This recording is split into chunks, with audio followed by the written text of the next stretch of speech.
স্ত্রী স্বামীকে কিডনি দিয়েছে, স্বামী স্ত্রীর কিডনি নিয়ে সুস্থ হয়ে এখন পরকীয়ার প্রেমিকাকে নিয়ে সে চলে গিয়েছে।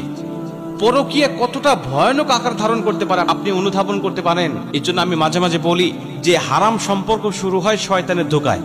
কারণ এই শয়তান তাকে এমন ভাবে ধোঁকা দেয়, ভালো মন্দ পার্থক্য করার ক্ষমতা হারিয়ে ফেলে দেয়। যেই ব্যক্তি মৃত্যু শয্যায় শায়িত, বাঁচবেনই না, বাঁচার আশা হারিয়ে ফেলেছিলেন, সেই স্বামীকে কিডনি দিয়ে স্ত্রী তাকে আবার সুস্থ করে তুললেন। ওর যদি সামান্যতম কৃতজ্ঞতা বোধ থাকতো তাহলে কখনো ওই স্ত্রীকে ফেলে রেখে চলে যেত না। কিন্তু তার মধ্যে ওই কৃতজ্ঞতা বোধ, ওই বিবেক আল্লাহ পাক তাকে হারিয়ে দিয়েছে। ওই শয়তান ধোঁকা দিয়ে তার বিবেকটাকে নষ্ট করে ফেলেছে, ওর অন্তরের মধ্যে মোহর মারা হয়েছে।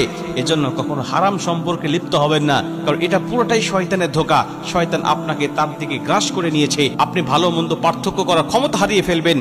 কোনটা ভালো, কোনটা মন্দ, কোনটা জান্নাতের পথ, কোনটা জাহান্নামের পথ, এটা আপনি অনুধাবন করতে পারবেন।